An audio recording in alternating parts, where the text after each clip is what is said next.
These are some practical examples of what I'm talking about regarding choosing spiritual practices based on our structure. This is really essential to understand, and unfortunately it's not discussed much in modern metaphysics, such as the concept of initiation itself, or the idea of spiritual transmissions that can be sent into a person's energy field, or what it means to work with thought forms, or what mind power is. We have access to knowledge that has been updated for the most recent developments in human consciousness and recent changes in the human energy field. So, job one for us is to get an overview, to get a context of what is the way that the human being is put together. What's our structural format on which all of our initiation practices will be built? Because initiation practices are built in knowing, for example, what subtle body of the human being we're interacting with, or what energy center needs to be activated for us to perform certain functions of higher consciousness, or certain practical spiritual activities in the world. Take advantage of this opportunity.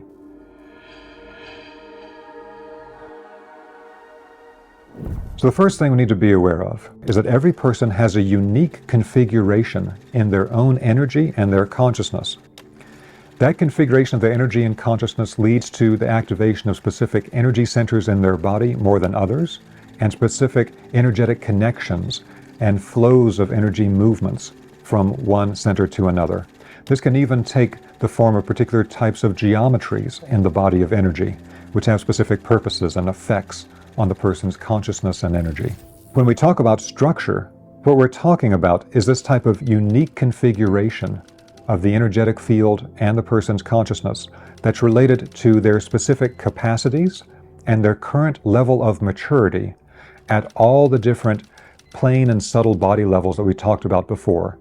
The physical, the etheric, the emotional, the mental, and the higher spiritual levels. Your structure is the key to what capacities you currently have and your level of maturity on all these different levels. And in the same person, the level of maturity can be very, very different in different subtle bodies. So you can have a tremendous level of maturity in your mental body, but have an extremely immature emotional body. That's extremely common today. And it's particularly common in spiritual circles.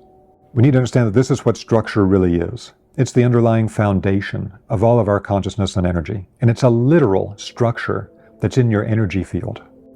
One of the first things that any esoteric teacher will do when he meets a person on the path, or a person that's going to be a student of some kind, is they will look into their energetic structure.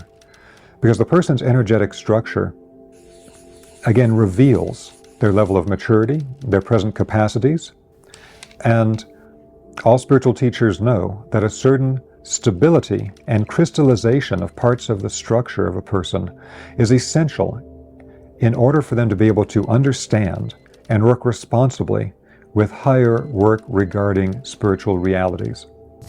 If you do not have a strong and solid structure, then certain aspects of higher initiation simply will not be possible until you develop those parts of your structure. Now, understanding our energetic structure is absolutely critical for initiation work.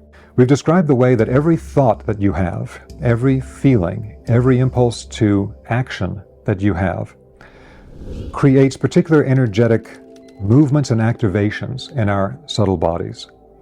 And this is connected to one of our core principles in spiritual science that we've mentioned multiple times before, that consciousness and energy are two sides of the same coin. They constantly affect each other. It's a two-way street, in other words, so that if you do work with your consciousness, that work will then reflect in energy movements and activations in your subtle body. And of course, the other part of this is that if you do practices based on energetic movements, so Qi Kong and things of that kind, that those energetic movements will change your consciousness. Again, consciousness and energy both affect each other all the time, and we can choose practices that are consciousness-based or those that are energy-based. But both parts are going to get affected, whichever we choose to focus on. We need to be aware that the spiritual practices taught in different spiritual traditions have been intentionally crafted by the teachers in those traditions in order to create specific structures in the subtle bodies of the initiates within that tradition. That makes possible certain types of higher spiritual development and initiation within that tradition. the person's subtle body is being formed through these practices in such a way that they can then perform the functions that are focused on by whatever that particular tradition is. And different traditions focus on different types of functions and abilities. One particular tradition will focus on your developing very strong healing abilities with the etheric life body. Another will do almost nothing with that, but will focus on being able to discern higher spiritual realities at the astral plane and in higher spiritual planes. Different traditions focus on different things, and they structure the subtle bodies of their initiates in different ways based on what the purposes of that tradition happen to be. Through our work in modern spiritual science, we can analyze the different traditions and get clarity about what tradition focuses on what strengths to develop through the practices that they give in their initiation tradition, that again create specific structures in the subtle bodies of their initiates that make their consciousness and energy body focused on particular things. Again, this is something that's not talked about very much in modern metaphysics, but it needs to become a common topic because it's absolutely essential.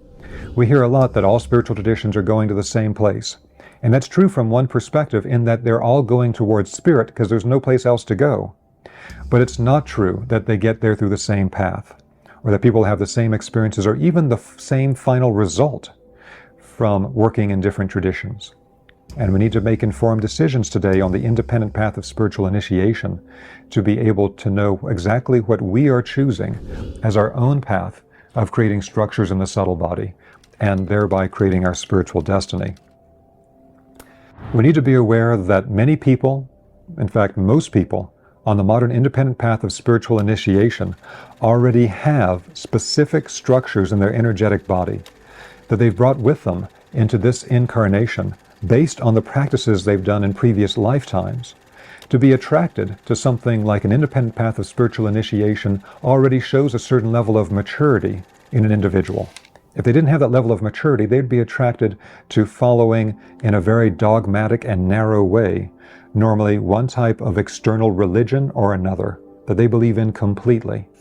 To actually become an autonomous spiritual being and be able to make your own free will choices and understand things consciously and be able to access the gifts and understandings and techniques from multiple spiritual traditions takes a certain level of maturity, even to be attracted to that. And so you will find that you have certain structures already in your subtle bodies that have led you to this level of maturity and that will make certain things possible for you when you begin to examine these structures in the subtle body. Now, one thing that you may have noticed in your own spiritual development as you grew up is that the way that you perceive the world around you or you thought about certain things was not always the same as other people around you. Spiritual topics may have been of more interest to you than to other people in your environment or even in your own family. And so one thing that you might notice is that people in this type of metaphysical work tend to have a type of innate understanding of certain high spiritual concepts, such as the concept of initiation itself, or the idea of spiritual transmissions that can be sent into a person's energy field, or what it means to work with thought forms, or what mind power is. These kinds of things we have a sense of because we've worked with it before. We have a certain maturity about it. For another person who has very little interest in this and doesn't have the subtle body structures created yet, they don't really get it. They need to have a lot of explanation and they still don't really get it. So this is something that we can see in ourselves, that is part of our structure, the things that we understand innately that other people don't pick up on, and also the particular types of spiritual skills that we carry. That's part of our core energy blueprint that other people may not have. So what we want to take a look at now is then to go deeper into this aspect of understanding our structure about perceiving aspects of our own structure. How do we directly look at our structure and get an understanding of it? And this can also be done with other people. And this can be extremely helpful for us. The first thing we need to mention is the way that we have focused in this course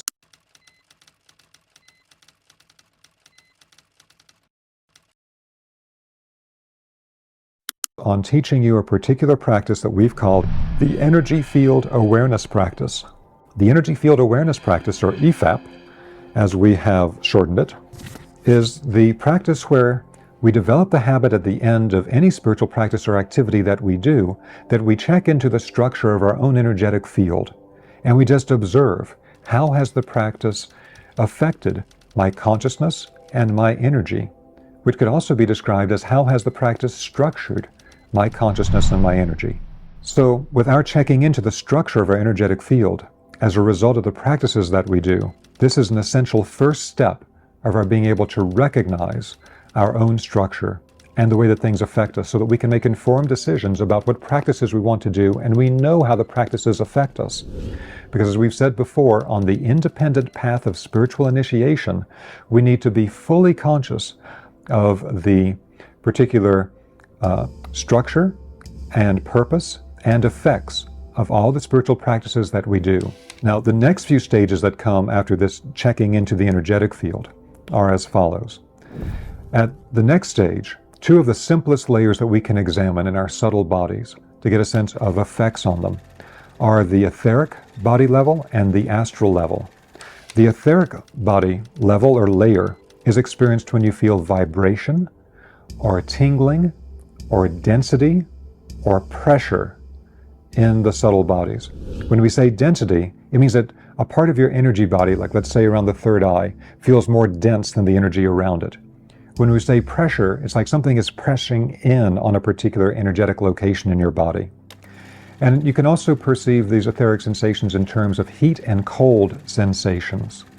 Not necessarily a physical sensation of heat and cold, but an energetic sensation of heat and cold. Then the astral layer is experienced quite differently, where we either feel or see in our own mental screen light and darkness, and also color. Those are particular modalities of the astral plane, which is, again, quite different from the type of feeling that we have of the etheric body. And so when we do energy field awareness, we can look into what we're feeling and what we're perceiving with the light and color in parts of our own energetic body. And again, this is also illuminating for us the experiences we have that are related to the etheric life body versus those that are within the astral body. So now we're becoming actually conscious of the subtle bodies and able to look into the structures created inside of them. The next level is that we can then perceive which exact energy centers of our body are activated or are sedated by a particular spiritual practice. So those energy centers in us that are activated will have increased sensations within our energy body of their energy movement and activity. And we can also have sometimes an internal vision of the types of qualities that we just described for the etheric and astral layers of ourselves when these energy centers are activated. Now at higher levels, this can become a direct perception of how these activated energy centers then connect to particular spiritual beings, spiritual worlds, spiritual forces of various kinds. So that's how this progresses over time. The next stage is that after this initial work of just becoming aware of it presents itself to us when we empirically check in during the energy field awareness practice, we can then start checking into specific centers of our energy body. In other words, not just seeing which ones manifest themselves to our inner awareness when we check in, but we can methodically go through looking at and examining different centers of the energy body one at a time. And so the way to start with this practice is looking at what we call the anchor points. You can check into the energy center that's the anchor point for the I Am presence that's in the very center of the head in the cave of Brahma. You can check into the anchor points for the astral body in the head and the heart and the hara, or the belly region of the body. You can look into the 7 anchor points of the etheric, which are what we think of normally as the 7 chakras of the body. You can look at the 12 anchor points of the physical body, which is related to the 12 levels of the physical body and also the 12 meridians of Chinese medicine. These are particular anchor points then that we can check into to begin to see how we're getting structured.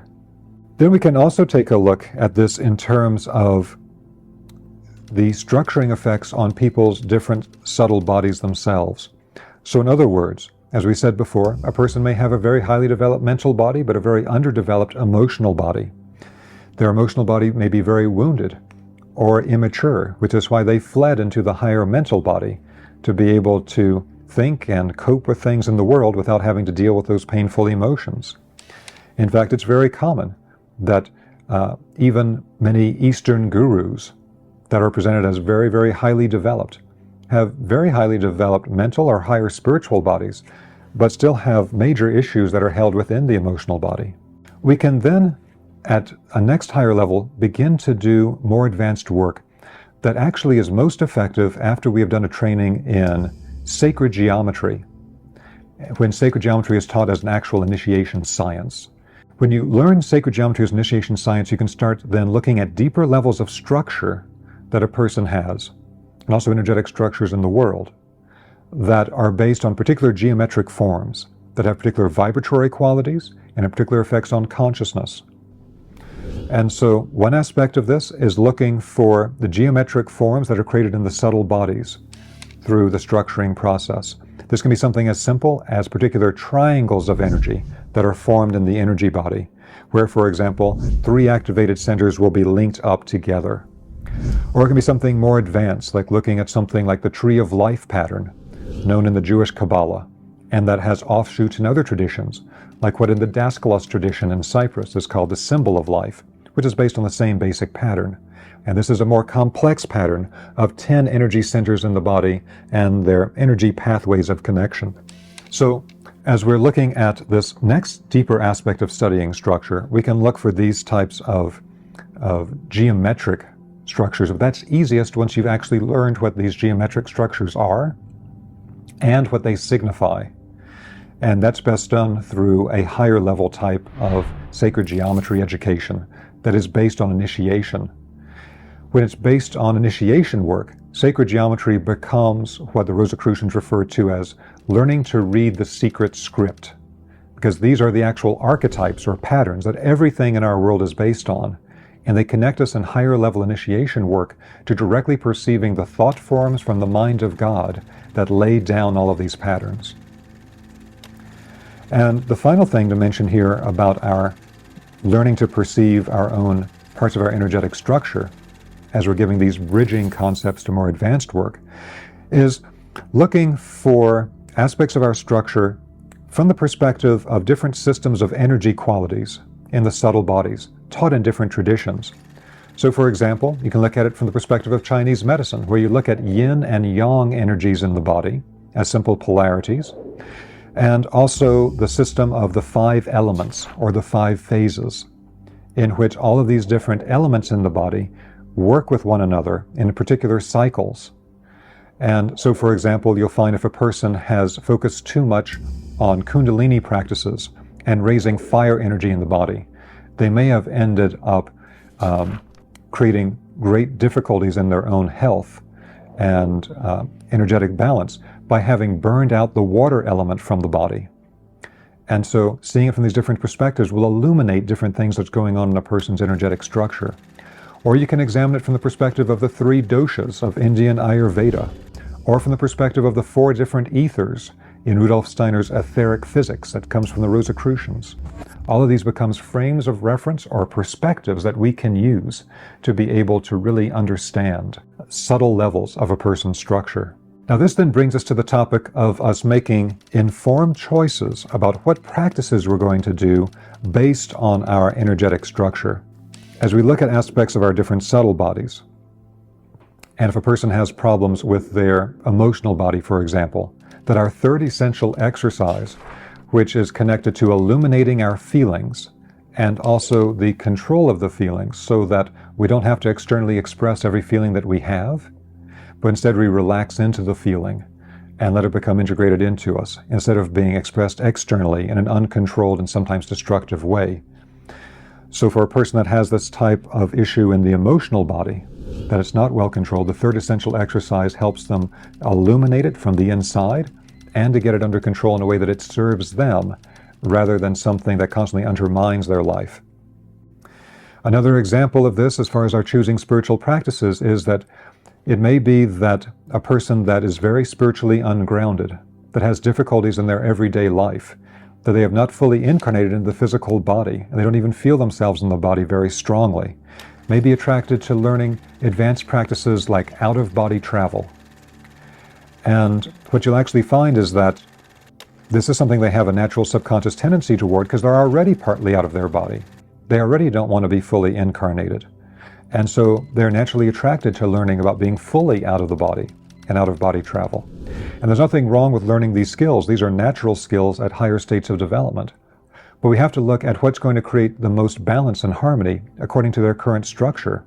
If they're not well incarnated presently, then they'd be much better served by doing work of a Qigong type, where they work on the etheric body and they focus on the feeling of etheric vibration and being actually present within the etheric vibration in their physical body, particularly in the lower energy centers of the body, the ones that are in the abdomen region, and then with the energy channels that go down into the legs, all the way down to the feet, and to the kidney 1 point in Chinese medicine, that's at the sole of the foot that connects us to the earth energy. So a person who is not well grounded, who is not well incarnated, who spends time opening up the lower energy centers of the abdomen, the leg channels, and then the channels in the feet that connect to the earth, will get much greater benefits for their spiritual development than focusing on out-of-body travel at that current stage of their process. That's what we're talking about, choosing practices based on your energetic structure and being aware of this. Another example of this is that normally today when you go to a yoga class, the yoga class has a particular set of standard asanas or postures that they will lead you through in a sequence. It'll be different from one class to another based on who a person's teacher was and what sequence was that they trained in. But in higher levels of Indian Hatha Yoga, the teacher is trained to be able to actually perceive aspects of the energetic structure of the students that they have. And they will then assign them particular asanas or postures, sometimes pranayama breathing practices, that are based on balancing whatever things are out of balance currently in their body of energy. Now they do this based on concepts usually from Indian Ayurveda of the 3 doshas. And so, for example, if they have a student that has too much pitta in the body, too much fire energy, they don't need to give them postures or breathing exercises that's going to increase the fire in the body. They need to give them ones that will sedate the fire and help to increase other qualities. And by the same token, if a person has too much vata, too much air element in the body, they don't need to do practices that increase the air element. They need to sedate it and to increase these other elements. And so these are some practical examples of what I'm talking about regarding choosing spiritual practices based on our structure. This is really essential to understand, and unfortunately it's not discussed much in modern metaphysics. But for your independent path of spiritual initiation and for our new spiritual science, this is a really fundamental issue for us.